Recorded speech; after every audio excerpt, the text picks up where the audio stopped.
तुम क्या कर रहे हो यहाँ पर? तुम्हारी इजाजत का मोहताज नहीं।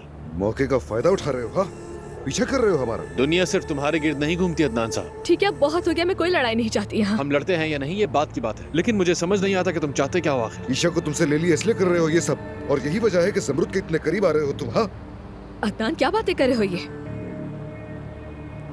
मेरा सिर्फ एक ही मसला है और वो हो तुम। किसी और को इसके बहाने के तौर पर इस्तेमाल नहीं करूंगा। तो फिर कर क्या रहे हो यहाँ पर? क्या ईशा को ले जाने से पहले तुमने मुझसे पूछा था?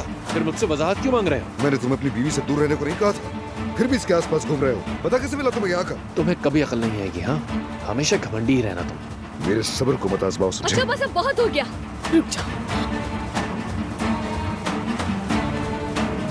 सिनार साहब, आपने बहुत दूर से यहाँ आने की ज़हमत की, माफ कीजिएगा, लेकिन मेरे ख्याल से अब आपको जाना चाहिए। अगर आप यही चाहती हैं तो ठीक है, मैं जा रहा हूँ। हम बाद में मिलते हैं। क्या कर रहे हो? अदनान! क्या पागल हो गए हो तुम? हाँ,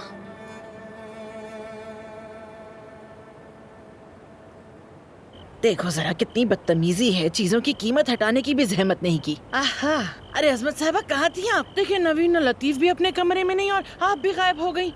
अब आप मुझसे ये मत कहिएगा कि आप भी सड़कों पे परेशान घूम रही थी, हैं? मेरी जान छोड़ दो औरत, छोड़ दो मेरी जान। हाँ छोड़ दूंगी मैं जान, मगर आप भी तो देखे ना खातून, क्या आपको नजर नहीं आता ये घर तो किसी कबाड़ी की दुकान की तरह बिखरा हुआ है। दोहा, ये इस वक्त तुम ये सब क्या कर रही हो? असल में अब देखो वो आ गई। ठीक है अभी ने बता दो जो भी तुमने हमसे कहा। अजमत साहिबा आप जानती हैं इस औरत ने हमसे क्या कहा? इसने सारा फर्नीचर बाहर फेंक दिया ताकि अपने लिए नया फर्नीचर खरीद सके। अरे तुम्हें देखना चाहिए था अजमत खातून, ये कैसे इस घर की मालका बनकर हम पर हुक्म चला रही थी।